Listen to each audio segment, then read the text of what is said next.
तूच आमची क्रांतिज्योती, तूच आमची ज्ञानाई, कसे होऊ तुझ्या ऋणातून उतराई. सांग कसे होऊ तुझ्या ऋणातून उतराई. तुझ्यामुळेच तर नशिबी आली पाण्यानिरीशाई, तुझ्यामुळेच तर नशिबी आली पाण्यानिरीशाई. नमस्कार मित्रांनो, माझे पूर्ण नाव चांदणी दिलीप पोतराजवार, वर्ग 10वा. आज दिनांक 3 जानेवारी म्हणजेच भारतातील पहिल्या महिला शिक्षिका क्रांतिज्योती सावित्रीबाई फुले यांची जयंती. 4 हाताची विद्येची देवता, जिने 2 हातांनी मुलींना शिकवण्याचं काम केलं आणि उरलेल्या 2 हातांनी ज्योतिबांना घडवलं, अशा थोर क्रांतिज्योती सावित्रीबाई फुलेंना मी त्रिवार वंदन करते व माझ्या भाषणास सुरुवात करते. चूल आणि मूल सोडून हाती धरायला शिकवली पाटी, चूल आणि मूल सोडून हाती धरायला शिकवली पाटी. वंदन त्या माऊलीला, जी झिजली आमच्यासाठी, जी झिजली आमच्यासाठी. सावित्रीबाई फुले या भारतातील पहिल्या महिला शिक्षिका होत्या.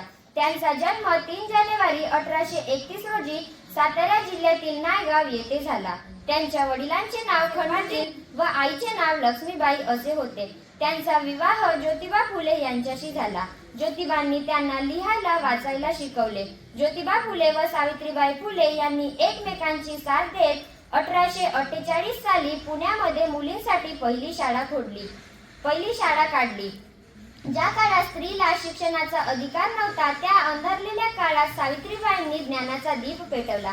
सावित्रीबाई फुले मुलींना शिकवण्यासाठी शाळेत जात असताना लोक त्यांच्या अंगावर चिखल, शेण, गोटे फेकून मारायचे.